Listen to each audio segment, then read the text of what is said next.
All right, welcome everybody. Good morning, good afternoon. Good morning and good afternoon and good evening. We have several different time zones that we're covering.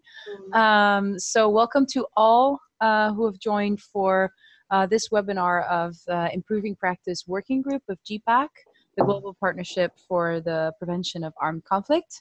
So today we have an hour to cover the topic of community policing through a human security approach, and we have several case studies. I'll briefly just say who I am. I'm Gabriella Vogelaar.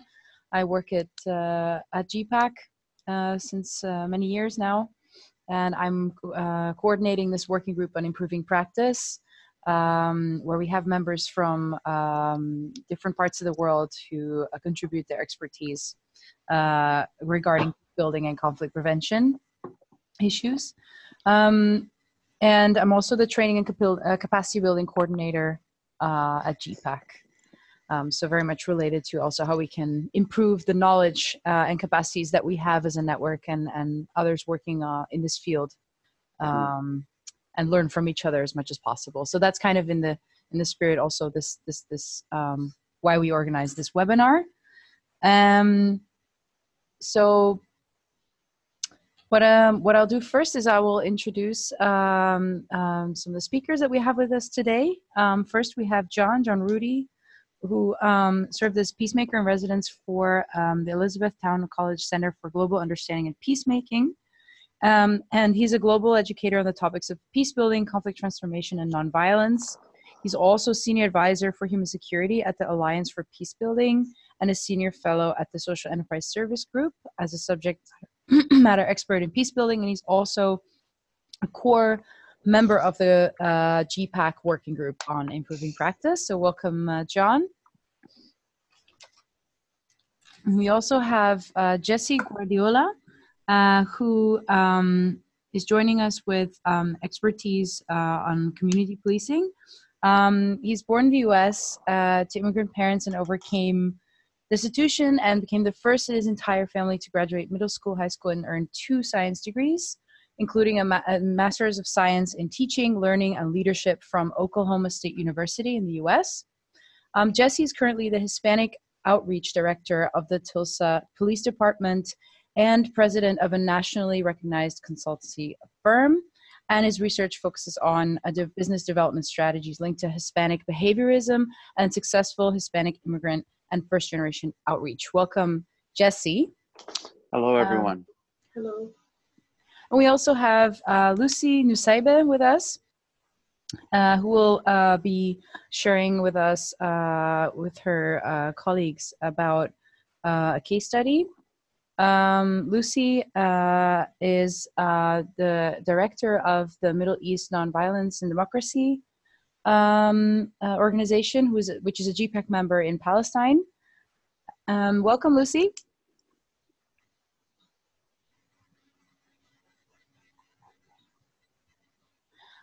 Okay, I forget people are on mute sometimes. Sorry. So that said, that's a whole mouthful in terms of the speakers and the background expertise that we have here on the table. Just a few technical points for all of you who have joined. So we're gonna go through the presentations, and at the end we have some room for discussion and questions. Despite that, you can always ask a clarification question or raise your hand in a virtual way using this tool, which you can do in the chat window, as well as some of the buttons that you have on the right of your name. So I think most of you are muted, but I'm going to ask everybody to mute themselves who are not speaking during the presentations to ensure optimal sound quality. But if you want to say something, you can click on the hand button if you want to come in or have a question, or you can type your question in the chat box. Yeah? Okay. All right, so we have about an hour. I will first briefly introduce what is GPPAC. So GPPAC is a member-led network of civil society organizations working on conflict prevention and peace building across the world, founded in 2003. And our mission is to promote a shift in how armed conflict is dealt with, really a shift from reaction towards prevention. And our network consists of 15 regional networks of local organizations with their own priorities, character, and agenda. And they are represented in an international steering group, which determines our global priorities and actions. And this is just a very quick snapshot of our different networks that you see below the map that are all part of our global GPPAC network. And our three core areas are policy, working to improve practice in conflict prevention, and to enable collaboration between all the different actors and stakeholders in the field. And here's a very nice photo of our working group members.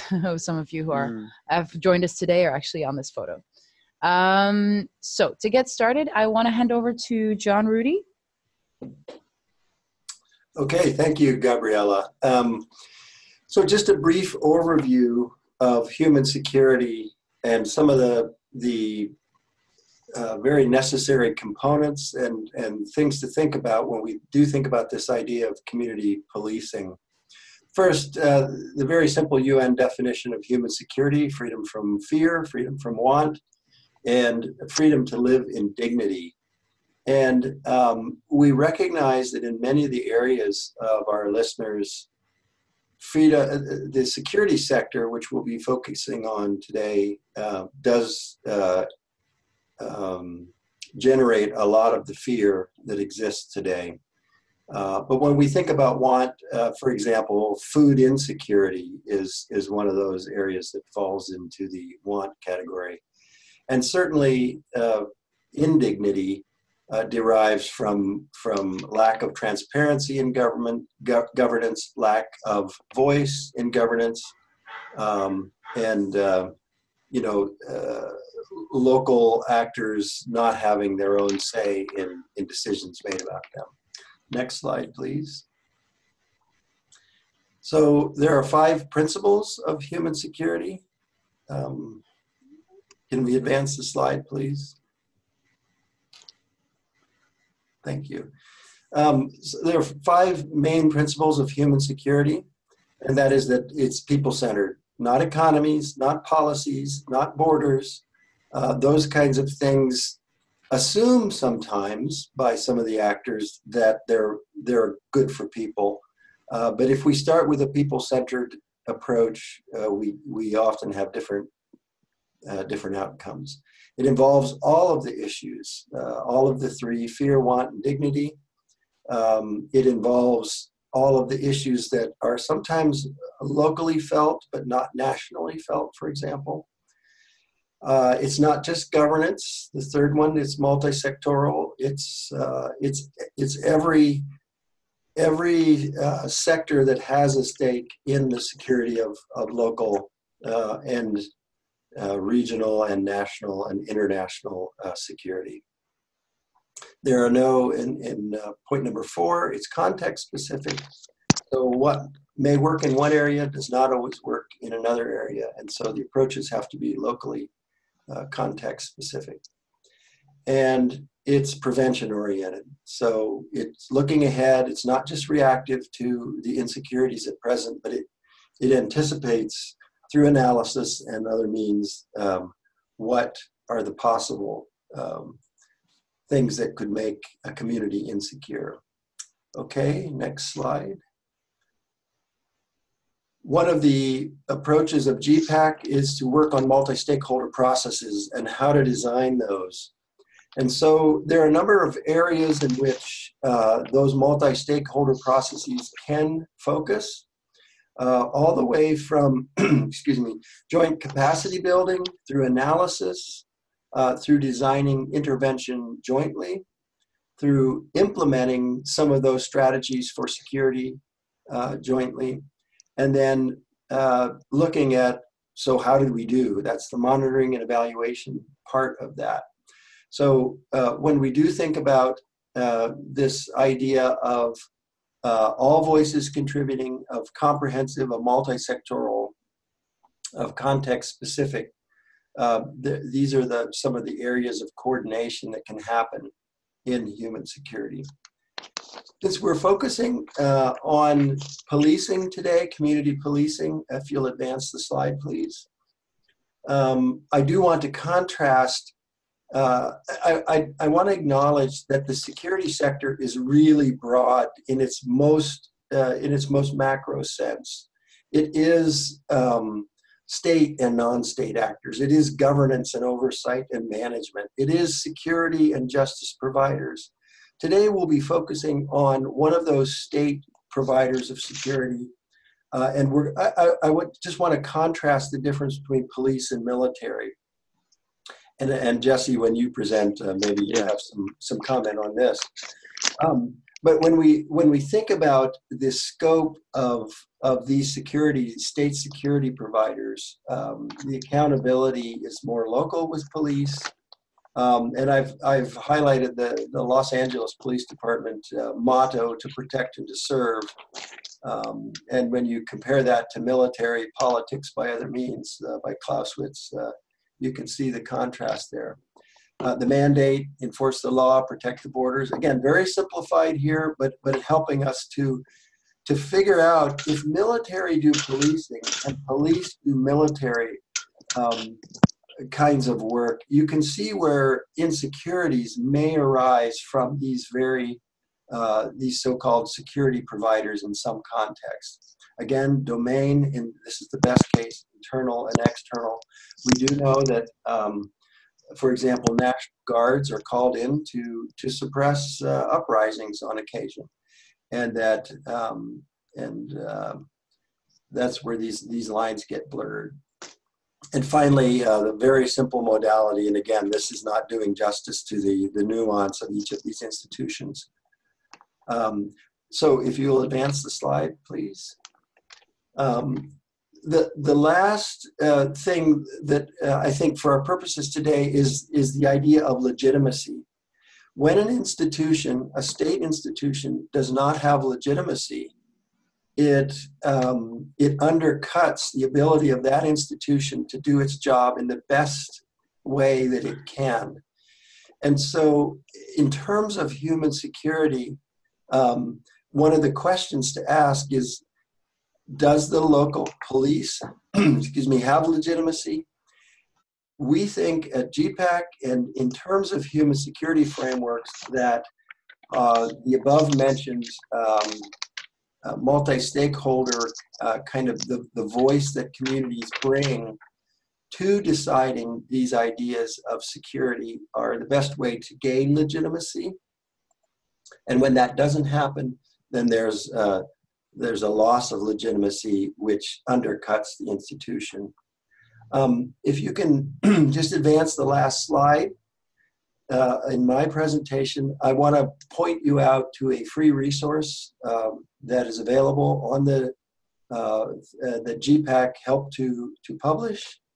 And this is a handbook on human security. It's some case studies on local ownership in security. And then it is a policy brief. So I invite you to download this very helpful resource. So with that, that's the overview. I will pass it back to Gabriella.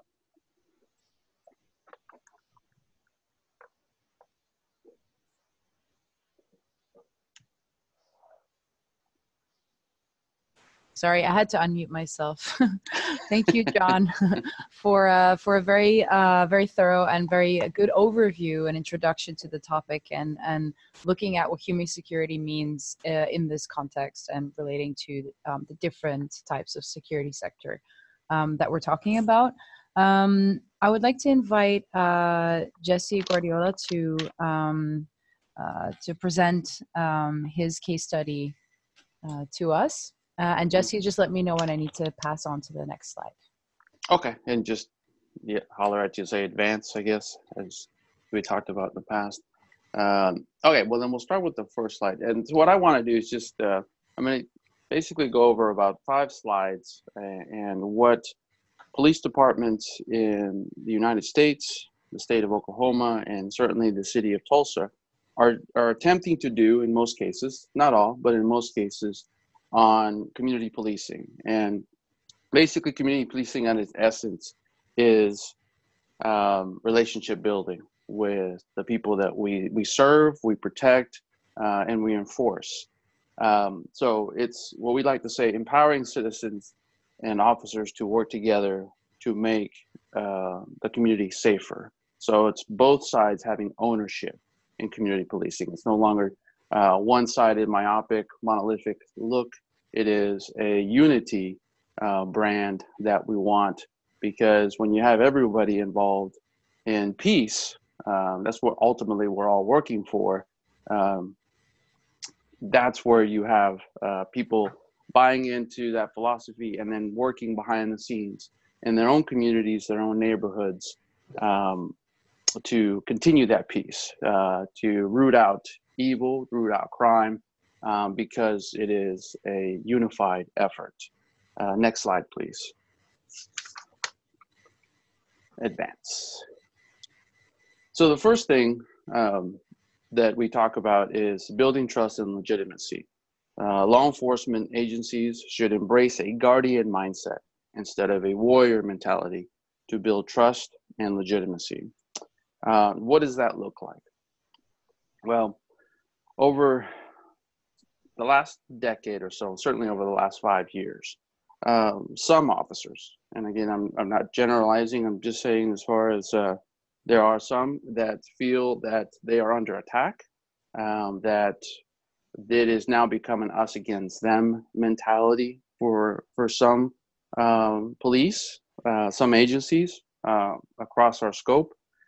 And so going into the training, they have started ramping up a kind of a military feel per se of a when you go into encounter the public, that you may have a heightened response to your training, being that at any one time you could get into a gun battle of sort, that one person that you're engaging with could kill you.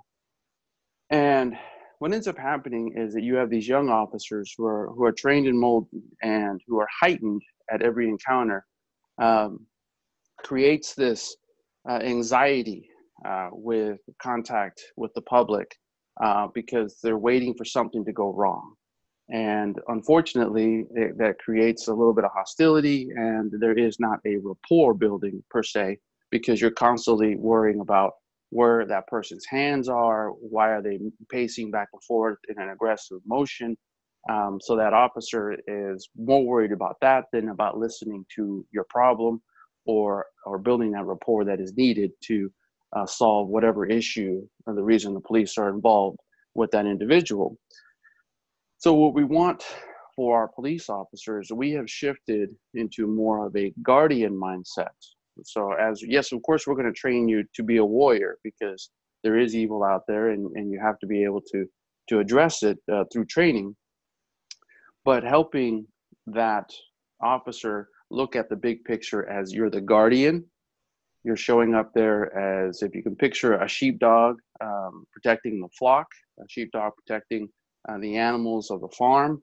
And when engaging the public, that is the mindset that we overall want for this young officer or this new officer who is being trained to feel like that's what they're taking on. And it'll create that culture of accountability and transparency, because they're there to help. They're there to be part of the solution. They're not there to be some sort of punitive enforcer, that they want that relationship with that community. Next slide, please.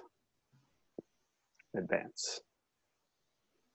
So how does that happen? What mechanisms are in place for the community to know that the police department is building their book, if you will, to protect all communities? Well, that's with policy and oversight. So policies to reflect the community values that they're enforcing, the community members, and especially in areas where they disproportionately are affected by crime, socioeconomically challenged neighborhoods, immigrant neighborhoods, places where you see that a lot more because of the poverty levels. Having policy and oversight that says on paper you in the immigrant community, you in the marginalized communities are valued, and this is what we have. These are the policies that we have in place to let you know that our engagement with you is legitimate, that you do matter because we have it documented in our policies as a police department. And people see that and say, okay, wow, because it is part of your policy, it is part of your training, then you do care about the overall relationship building and the engagement and the cooperation. And then what we hope to take from that is you do have a reduction in crime because people realize that there is policy in place to protect them, and therefore they are more inclined to reduce or should report crime to their law enforcement agency. Something that we've done with our Hispanic community, our largest immigrant community here in Tulsa, is creating policy, letting them know that they have a mechanism when reporting crime if that police officer does not do their job, that they know that we are going to react in an investigation to make sure that their complaint or their issue has been met because they see it and there is oversight. Advance, please. So technology, as we all know, over the last 10 years, certainly over the last 20, has changed and changed the landscape in law enforcement. For us, one of the best, most transparent that we have seen in accountability is the body cameras that our officers, many police departments, not all, but many police departments now wear. And so the community sees the engagement, certainly an engagement that has gone awry, that is in the media. They see the engagement with the community because it's been videoed. So, and then at the same time, the police officer, and this is something I found to be fascinating, that early on when body cameras were being introduced, there were some officers that were very hesitant on having their interactions with the public being taped because they felt like somehow this was going to portray a negative light. But what we tell our young officers and the people that wear these body cameras, if you're doing the job right, then there's nothing that you need to be worried about.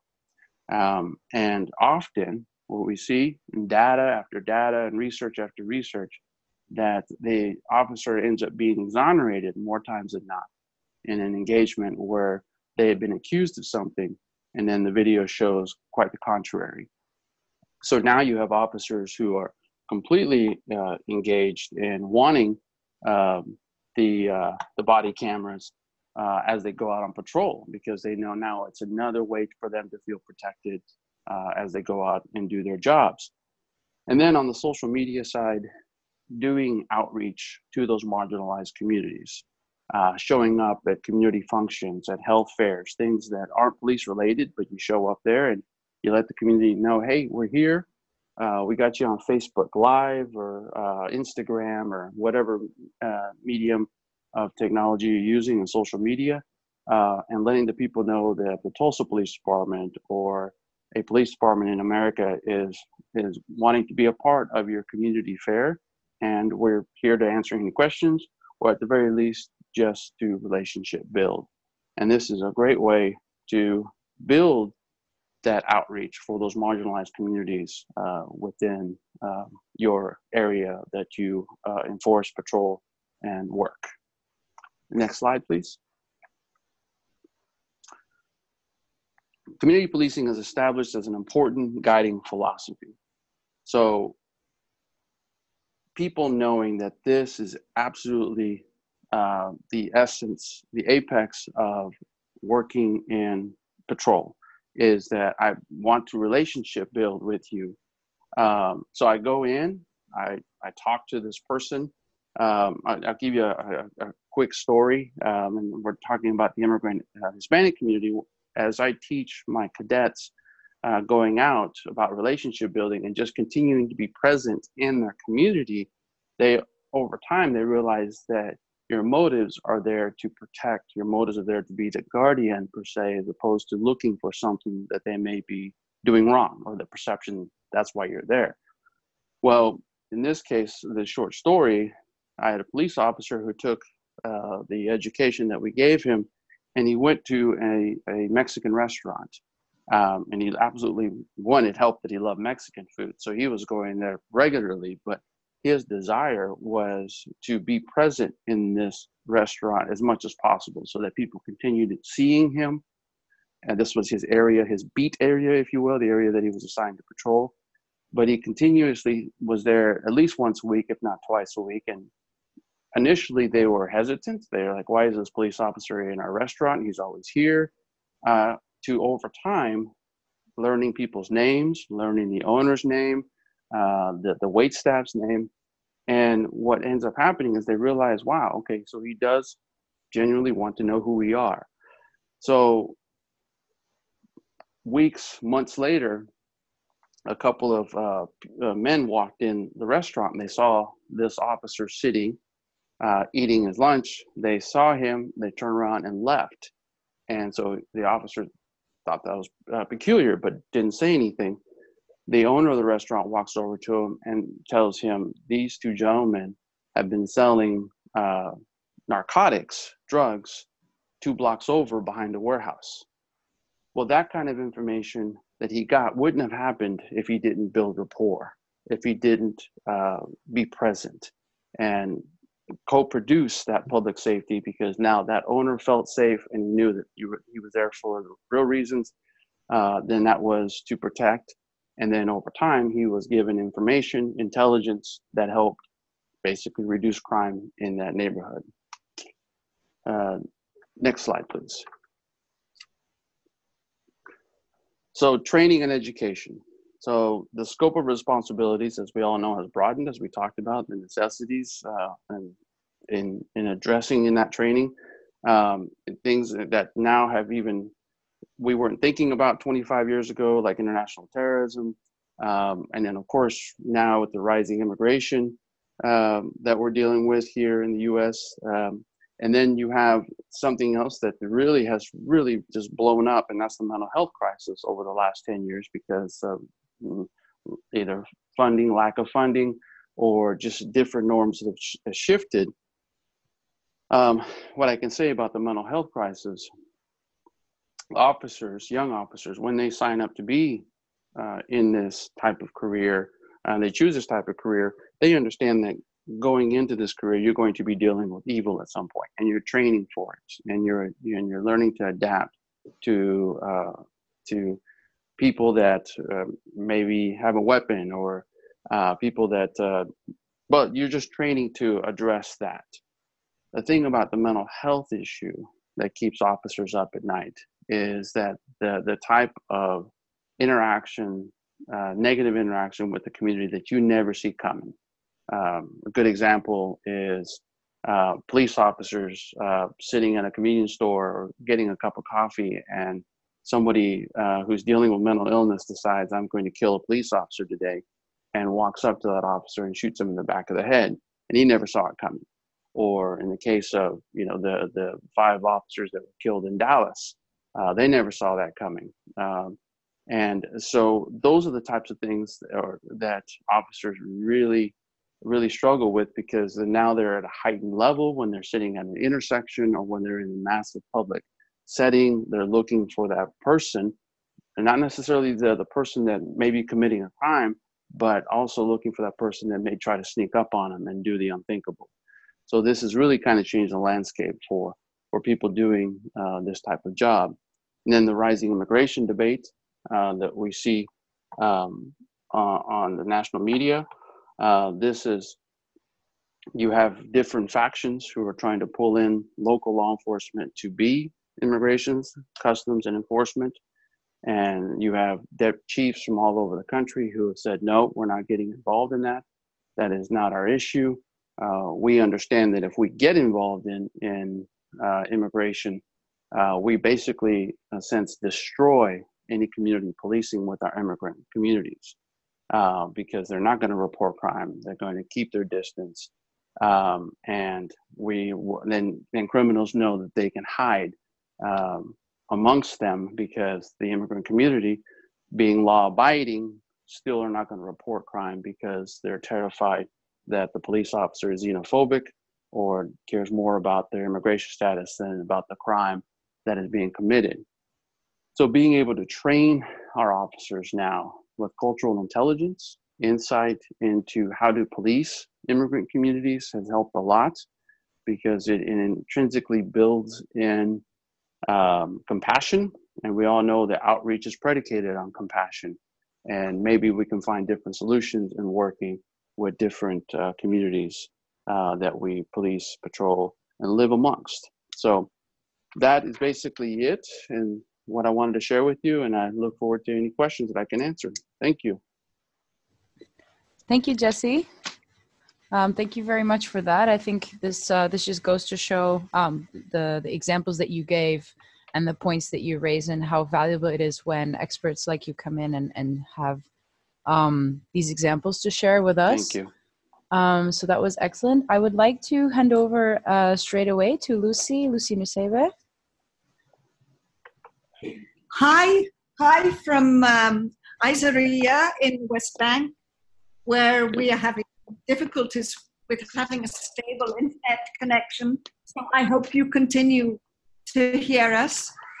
I picked up the suggestion of having both sides having ownership in community policing. This is something that really happened under a situation of occupation, because both the police and the inhabitants here are living under Israeli occupation. So they feel very much in the same boat. Could you move the next slide, please? Can I do it?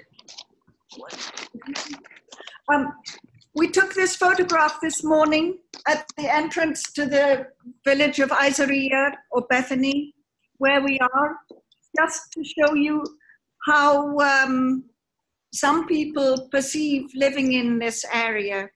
It's actually dangerous for the Palestinians to be living here. There is no human security. Next slide, please.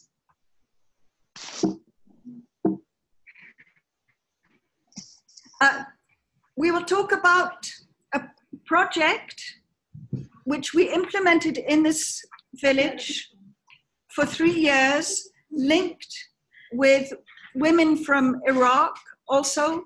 And the main aim was for the women to work with the local security to improve the human security in this area.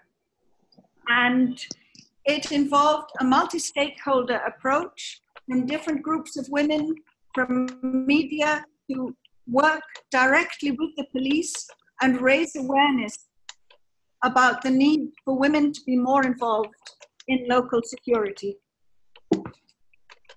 Next slide, please. Next slide. The outcomes, the main outcomes from the project are that now the police will start to include women police officers in this region. They could not have them before because there was no specific space for women in the police buildings, but now they will have a designated area for women. Our participants held a special meeting with the police to discuss the problem of harassment of girls by young men in cars, and that has noticeably decreased as a result of this meeting. And more than 2 years after the end of this project, the group continues to meet, to organize activities, to go to the police whenever they have problems, and to really work with them on community policing.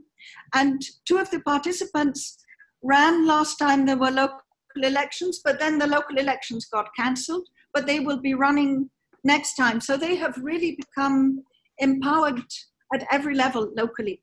There are several members of the group here with me.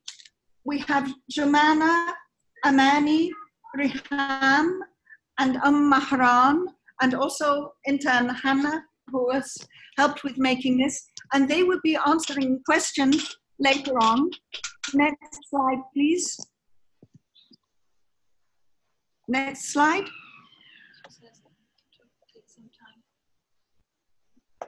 I want to give you here on the screen for you to look through a very quick, brief summary of a very, very complex situation. The Israeli-Palestinian conflict has hundreds, probably thousands of books written about it. Perhaps the most important thing is the power imbalance, the fact that the occupation penetrates every aspect of Palestinian lives, that there's really no such thing as human security for any Palestinian, because there is no state and because there is no control over Palestinian lives. It's worse in an area like this, which is extremely marginalized. Next slide, please. After people read it. Next slide.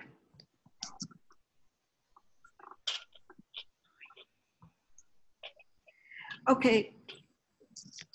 Because the village I'm speaking from is in area B, I wanted you to just see a map.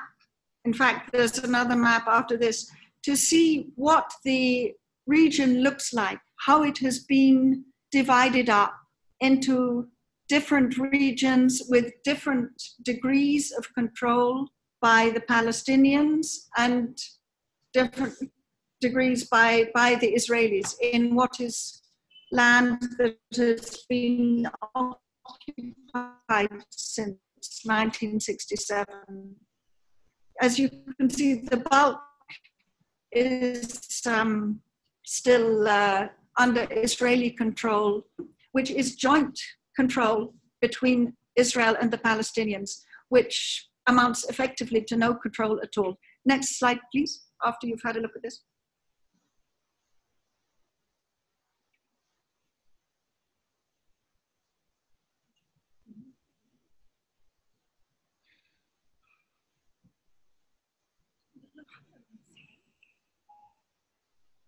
راح تشوف النت بس المشكلة مش فاتورة الخط نفسه هي قاعد تظبط فيه.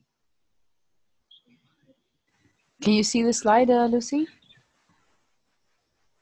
I can't see the next slide. It hasn't come through, but maybe it's the internet. I've it should be a slide explaining the difference between areas A, B.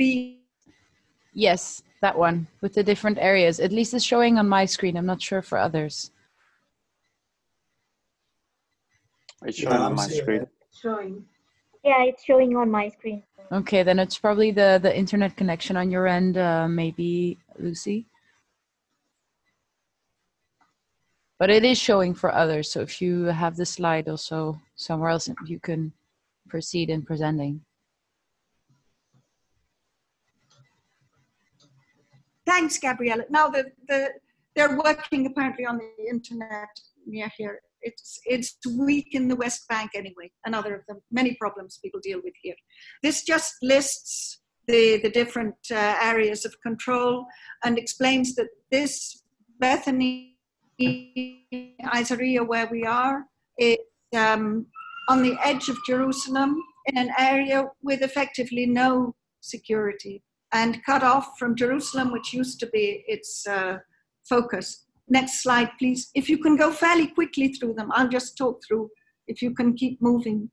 Okay, I will. It's already showing, Lucy, the map. Now, there should be a map which shows how the wall, is there a map? Yes. That shows how the wall goes through. If you look in the middle of the map, then you see Jerusalem, and just to the right of it is where we are, but cut off by that red line, which is the wall. Okay? Says Al-Izariyya up in the middle of a big red loop. Okay, just so that you can see how close we are to Jerusalem, but actually people cannot get there. Next slide, please. Wait, I have difficulty seeing actually where it is, which end of the map. You find East Jerusalem. You see the old city in the middle. Yeah. And underneath the old city, there's East Jerusalem. Mm-hmm. And then you go to the right, Mm-hmm. Across the red line, you will see Abu Dis, and up a little bit to the right, you see it's spelled A-L, then E-I-Z, and next to it, just the other side. Izariyya. Now I see it. Is that clearer now? Yeah, just so people can localize. Thanks. Yeah, okay, just so that you get an idea how close things are, but at the same time, how very fragmented and cut off. Okay, it's showing the next slide. Next slide, please. Now you see the picture of the wall. Thank you. Yeah, now there are some photographs. You can just go through them and show them if it's going to take too long to do. That's just to show, just illustration. That's how the wall literally goes across the road that used to join Izariyya with Jerusalem. That's a woman being checked at the checkpoint. These are pictures. Izariyya takes its name from the tomb of Lazarus, who, according to the Bible, was raised from the dead by Jesus Christ. And there are many churches. It's a very holy place. So that's just to show you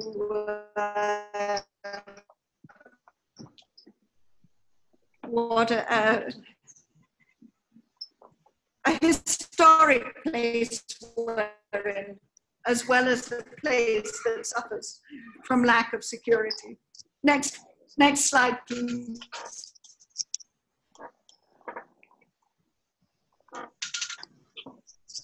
Yes, Lucy, we can see the street view. Oh, okay. I haven't got that yet. It hasn't reached through the net. Okay. So you go through the.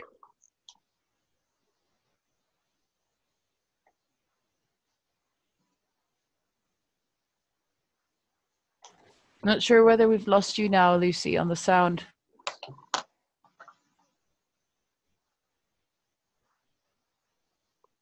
I'm back. Yes, I can. I hope you can see now a slide with the. Do you see a slide with the details of the project? After the project details. Yep, I'm showing that one now. The project. Great. Okay. Yes. And this lists the how much the women focused on meetings with the police, with really being in contact directly with them to work out how to break over the women's fear of the police, how to overcome, even though, as I say at the beginning, people are in the same boat, it also, it's not always easy to relate to police, and it's a patriarchal society, and most of the police are men, so it's extremely difficult for women to really take the initiative. But these women, after being trained in nonviolence, they did this. They insisted on the importance of UN Resolution 1325, and they figured out ways to work with the police. I would like to give you now the chance to hear from Rehan, who participated in the project. If you go to the next slide, please. You can go. Welcome everyone. I'm Rehan Santarisi from Bethany, Izariyya. I wanted to talk with you about our project. Here we go. In the past, in our society view, women create only for houseworking, marriage, and grow up their children according to the customs and tradition. And if they try to recommend their ways, the society view toward us is changed due to the development, moderation, and the human rights organization.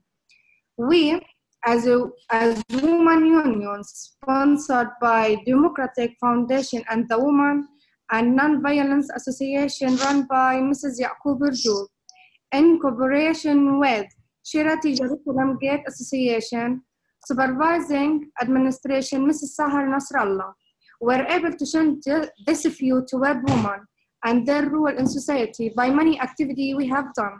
Allow me to give you a brief summary of our achievement.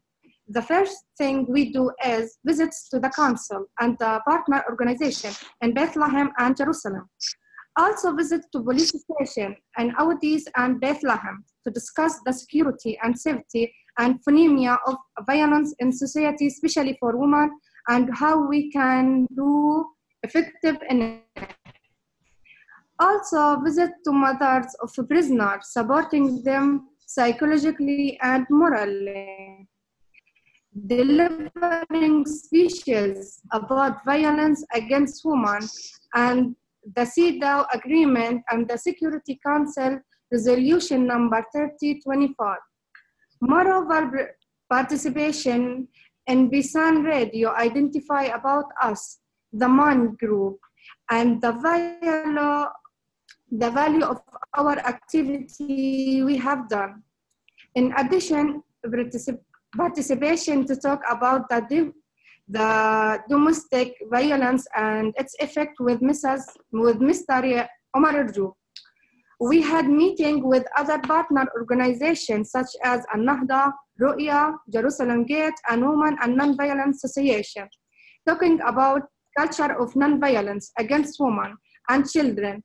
Moreover, our latest achievement is design a magazine, include topics about women and children and their rights in Islam and in society. Thank you. Thank you. Thank you, Riham. And we're lucky the internet worked throughout that, which is great. I think that's how we would like to close for now and to allow you to ask questions. Thank you. Thanks a lot, Lucy, and thanks to Riham as well for the presentation. That was a wonderful introduction also for those who are perhaps also less familiar with the context in Palestine to actually place, this question of, community relations and the police in a completely different setting, which, in contrast to the first case study. So I think that was quite nice to have two very different cases coming together there. So yeah, I would like to open the floor for any questions and have a discussion. I'll just pass to the next slide. If not, I have questions myself. So anybody? How did the male police officers receive the female participants in?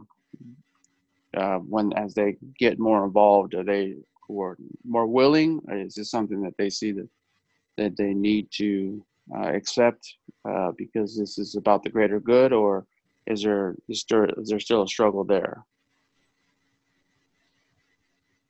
And I guess this is more towards the ladies from Palestine.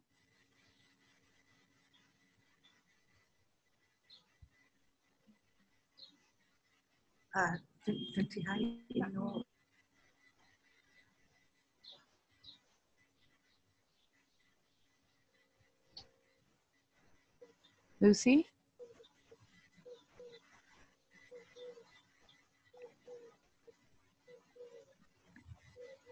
Lucy? Guess we lost them. Hi. Yes, can you hear now? Yes. Can you hear us now? Yes, okay. It's a good experiment to talk with you and go chat together. فهمتي السؤال؟ إنه صار أهون مع الشرطة كل مرة عشان أول مرة يمكن كانت صعبة بس. Yeah. Time by time we can talk together.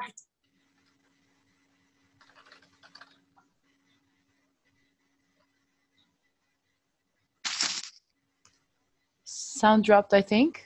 Yes.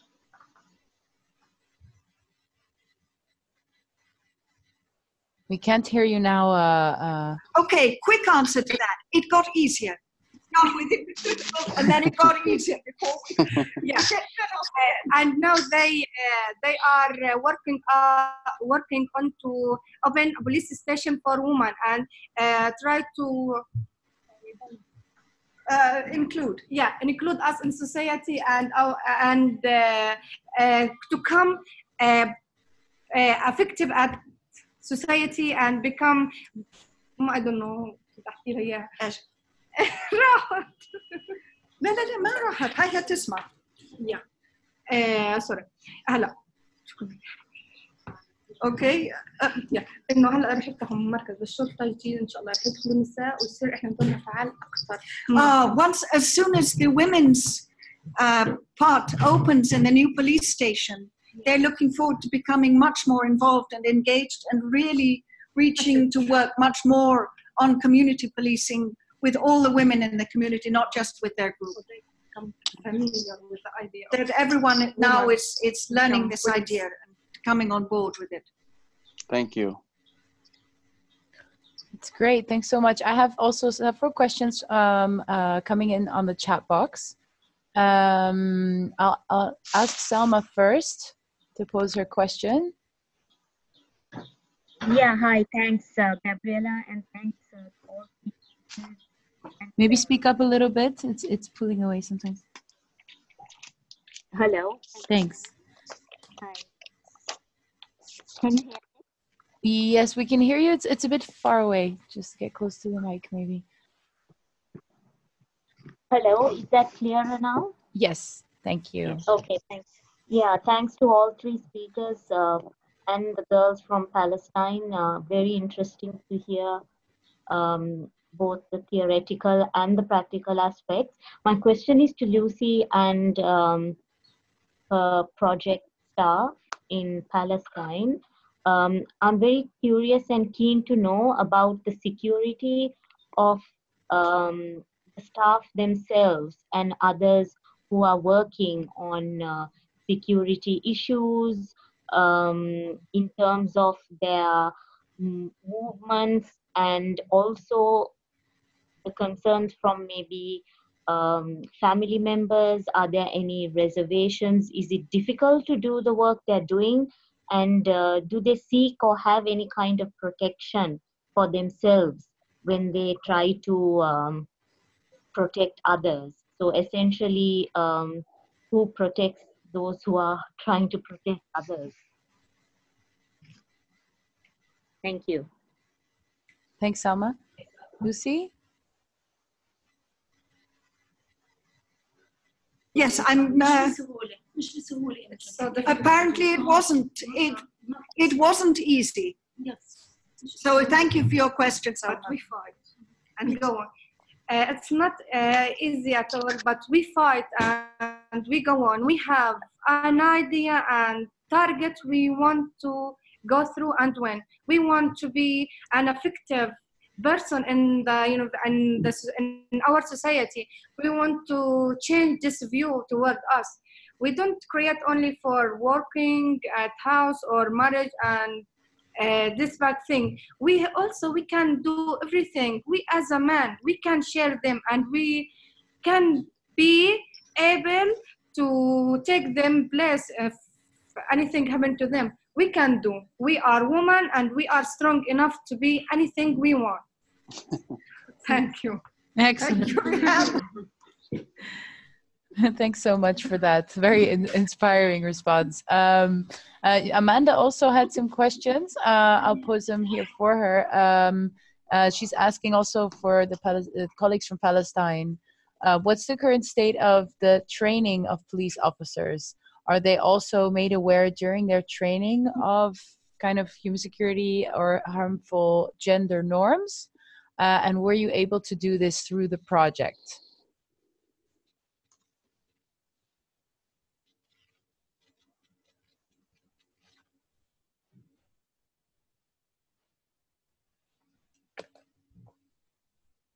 Lucy and Co. Yes, I was just trying to check on that because I'm not quite sure. the person who coordinated the project, who is defending his thesis today in a law PhD, he is a police officer who also works on human security. So I know he brings it in to the training that he gives. احنا طلبنا الشرطة انها تكون متواجدة شرطية، تكون موحدة عشان تقدر تتعامل معنا في الشارع او في. So I think it depends. I think it's beginning. I know that in the past also, in previous projects with men, we have worked with women police officers. And so there is some awareness, and they are certainly given human rights training. But I think there's room for a lot more. And when it comes from the community, I think it's much stronger. There's, as I say, there is some, I think, depending primarily on where the police station is based and whether there are women close by or involved in that particular police force. There's certainly not enough yet. Thanks, Lucy, for the comprehensive response. I also see we have a question from John. John, do you want to pose it, or shall I read from the... Yeah, I can ask Jesse. This is the gender element that we're hearing about in the Palestinian case study is very interesting. And I wonder, for Jesse, do you have a special women's unit in the Tulsa police? How have you dealt with the gender issues that arise in policing? I can, and speaking only for my police department, it is something that we aggressively address early on in the hiring practices of our agency. We aggressively seek out female applicants to recruit because of the need, and it is something that we pride ourselves on in trying to get. We're working right now. As we all know, the populations of the world, they're predominantly women, but in law enforcement, we would be extremely hopeful if we were able to get 50% of our police force to be women. But we know realistically that won't happen, at least not in my lifetime. So what we're trying to do for the Tulsa Police Department, out of 800 to 900 police officers, we're working to try to get a quarter of our police department, so roughly 200 women, to be officers. And every time we go out and recruit, that is something that we let female people that are asking the questions about becoming law enforcement or going into this as a career. Can I do it? And is this something that is respected and is something that is championed? And we aggressively tell them yes, yes, and yes. We want you to apply, because especially the communities that are marginalized, the minority communities, they need to see Hispanic females, Asian females, African American females wearing the uniform. So empowering the younger generations, one, to possibly doing this job, but then also seeing someone that looks like them. So it is something that we do champion aggressively from our hiring practices through our training. Thank you, Jesse. I also see there's another question for both Jesse and John from Amanda in the chat box. So she writes, regarding the blurring of lines between police and military forces, I guess this blurring of lines between that is happening in many countries, for example, in many Latin American countries, in regards to the war on drugs. From your perspective, do you see an essential clash between the mindset of human security and that of the military forces? Should they not be able to engage with citizens nationally or internationally? Or could awareness for community building and human security be integrated here as well? So that's a question.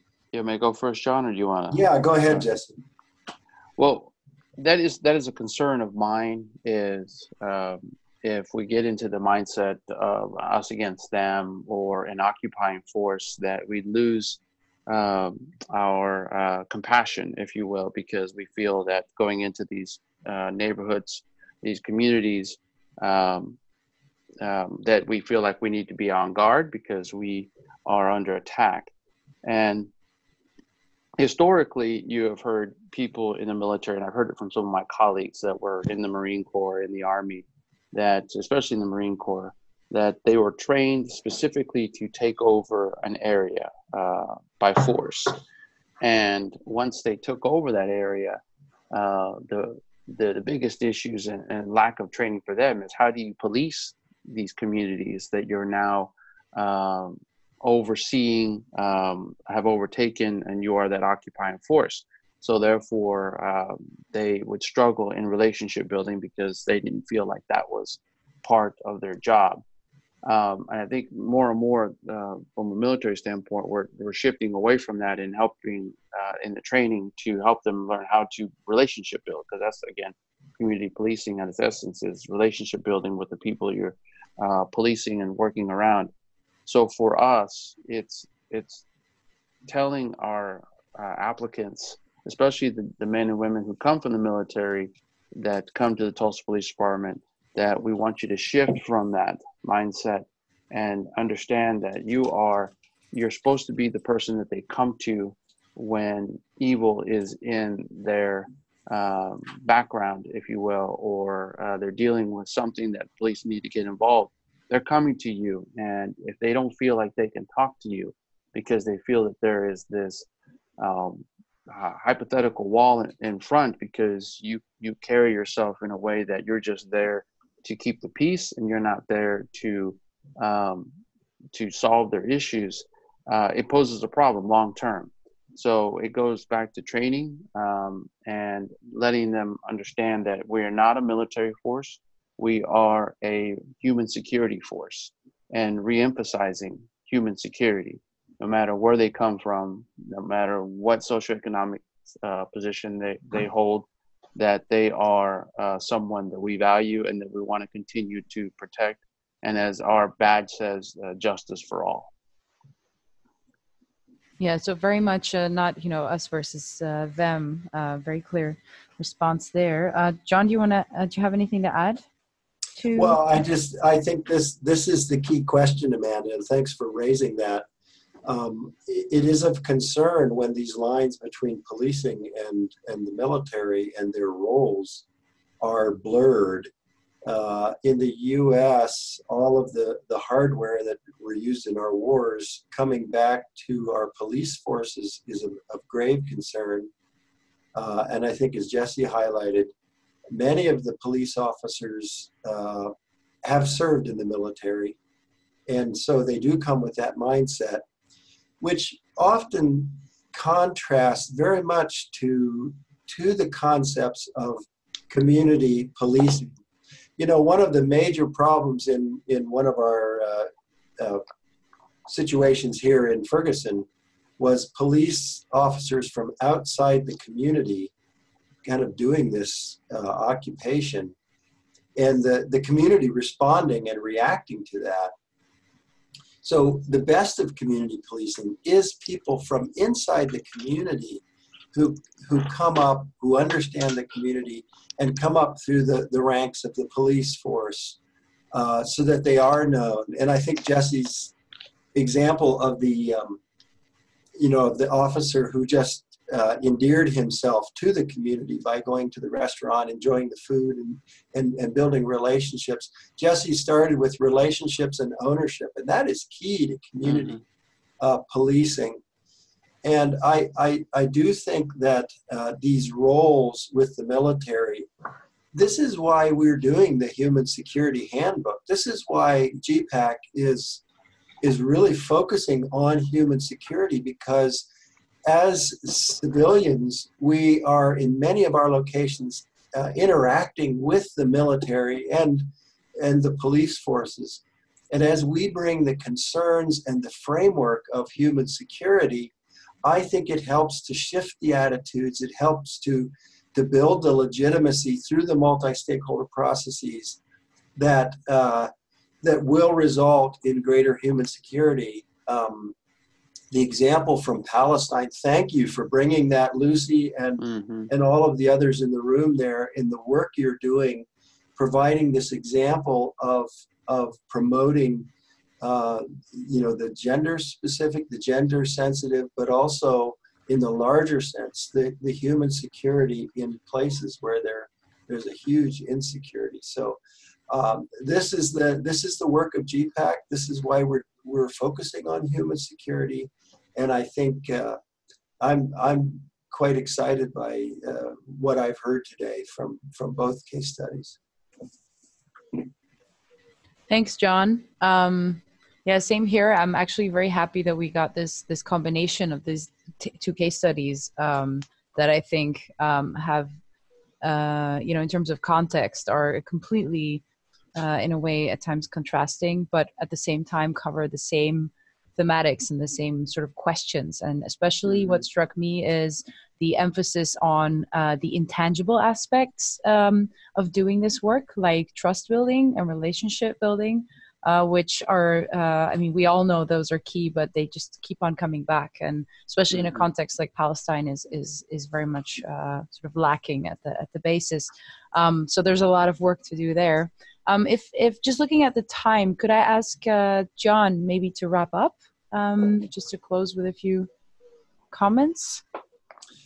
Yeah, I think I've said a lot of what needs to be said. I do really appreciate the work of all the regions in GPPAC, from promoting nonviolence as one of those frameworks to bring to human security, and saying, well, some of the frameworks we've used in terms of occupation or violence just really haven't provided the kinds of security. And so from the case study in Tulsa, understanding legitimacy and policy, the role of technology, training and education. I think these are very important and near and dear to the GPPAC regions. And so I'm very honored to be part of offering this to the greater region, and hope this recording is spread far and wide. So thank you all. And Gabriella, thank you for hosting this, and I'll turn it back for your closing. Thank you. Thanks, John. And just a very big thank you to all the speakers. I couldn't thank you enough with your valuable contributions. And I hope everyone, all the participants, enjoyed it as much as I have and learned as much as well. So thank you very much for joining the webinar. And I hope to welcome you to the next one. Thank you. I appreciate being here. Thank you very much. Thank you. Bye. Bye-bye, all. Bye. Bye. Salam.